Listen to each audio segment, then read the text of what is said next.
il y a quelques années, ça fait déjà 15 ans, je me suis dit, qu'est-ce que je peux raconter pour participer à ce maintien de la mémoire?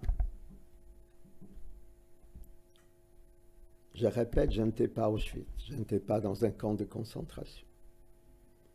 J'ai vu quelques morts, les premiers jours du ghetto, la fuite grâce à 2 amis catholiques de mon père vers la Pologne occupée par l'armée rouge, Moscou, bombardement, et puis la déportation au Kazakhstan à Almaty dans le train qui transportait tous les Mosfilms avec Eisenstein, un grand cinéaste extraordinaire. Et c'est là-bas, à Almaty, qu'il a filmé, qu'il a fait son film, la dénonciation des totalitarismes, Ivan le Terrible. Alors je me suis dit, au fond, est-ce que le monde entier participait au massacre? Non. Est-ce qu'on était obligé d'accepter le massacre? Non.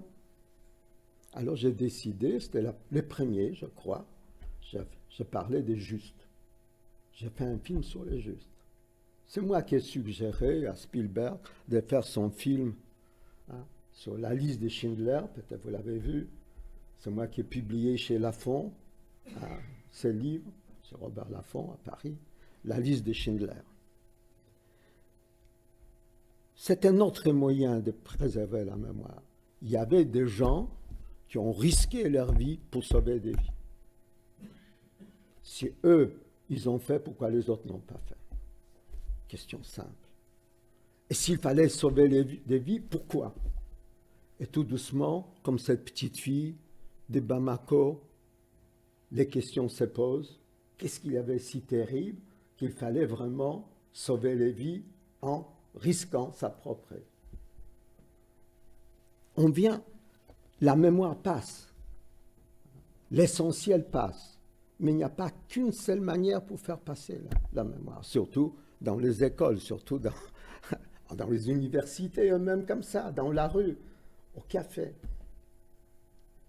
Et j'ai appris tellement de choses en faisant ces films. J'ai fait le tour de l'Europe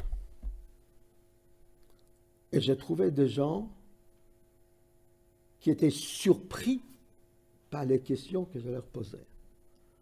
À chacun, Berlin, le président de la fondation Krupp, le grand industriel, qui fournissait les armes à Hitler.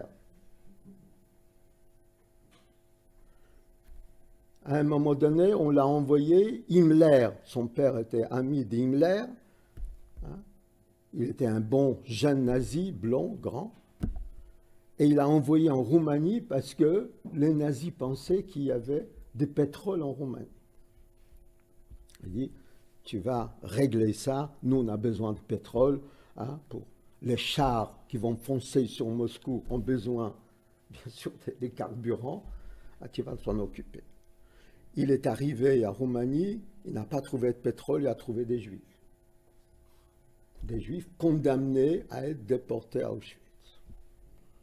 Et tout naturellement, il s'est dit, puisque j'ai les moyens, j'ai le droit d'engager des gens pour chercher des pétroles, pourquoi ne pas les engager? Il a mis tous des brassards. Il disait encore, c'est un vieux monsieur, et dans mon film, il disait, Das sind meine Juden, c'était mes juifs. Il n'était pas question qu'on les déporte à Auschwitz. Et il les a sauvés. J'ai trouvé consul japonais à Vilnius, Sugihara,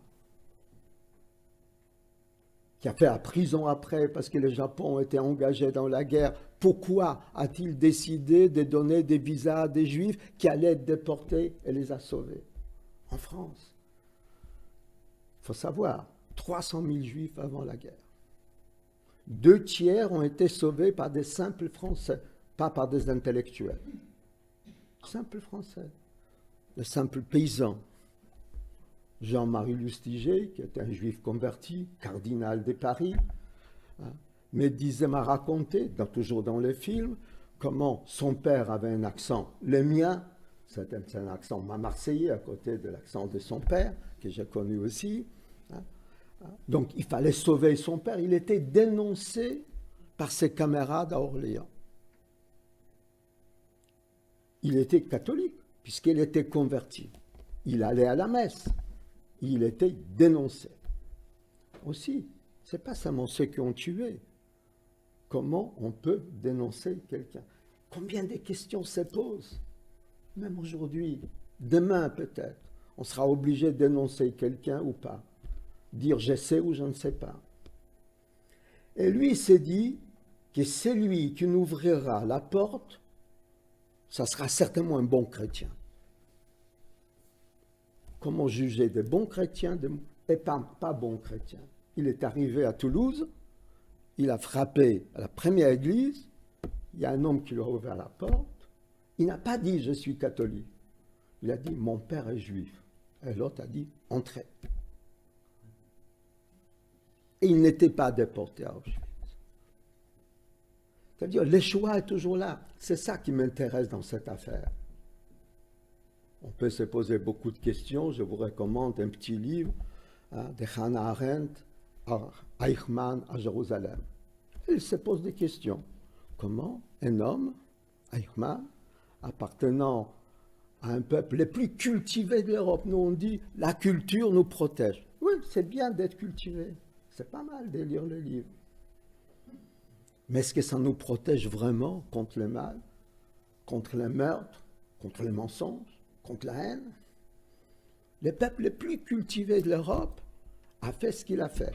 Parce qu'il y a des massacres tous les jours, mais ça c'est autre chose qu'un massacre.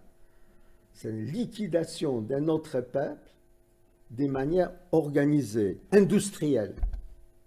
Est-ce que vous savez que les gens qu'on a envoyés à Auschwitz, par train, devaient payer leur ticket de train? J'ai fait un autre film sur les compositeurs juifs enfermés dans un autre camp, Térésine, à côté de Prague. Hitler a dit, vous pouvez continuer à composer. Il composait. Ça, la force aussi des individus. Derrière les barbelés, c'est fou. Derrière les barbelés, ils composaient, ils jouaient. Et Nazi filmait. Il y a un film, je vous recommande, vous pouvez aller au mémorial.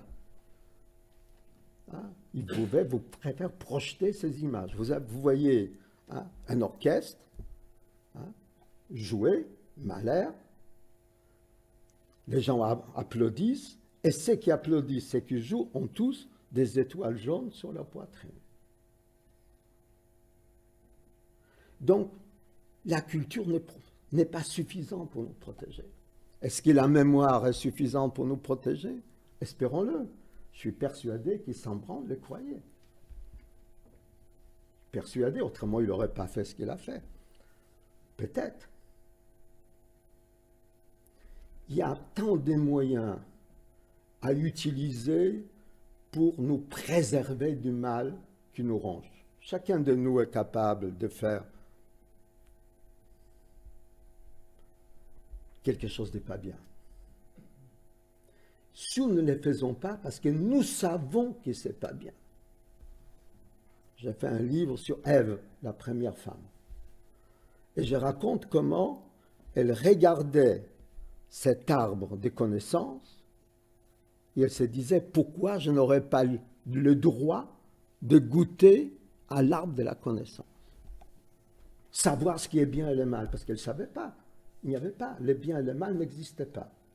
Avant que cette femme ne mange de l'arbre de la connaissance. Et en quoi ça a changé la vie? Ça n'a pas changé. Le mal était là. Et moi, je donne cet exemple. Les premiers dialogues après que Ève ait mangé de l'arbre de la connaissance, c'est entre Caïn et Dieu. Adam et Ève, ils ont 2 fils, Caïn et Abel. Caïn tue Abel. Et Dieu demande à Caïn, qu'as-tu fait de ton frère? Et je trouve que c'est ça qu'il faut raconter dans les écoles. Normalement, Caïn, il aurait dû dire, je ne sais pas ce que j'ai fait de lui. Il n'a jamais vu un mort, ses parents vivent encore. C'est le commencement de l'histoire. Il n'y a rien avant. Il aurait dû dire, je l'ai frappé, il ne bouge pas. Curieux, il ne bouge pas. Or, il sait que ce n'est pas bien ce qu'il a fait. Et qu'est-ce qu'il répond? Suis-je le gardien de mon frère?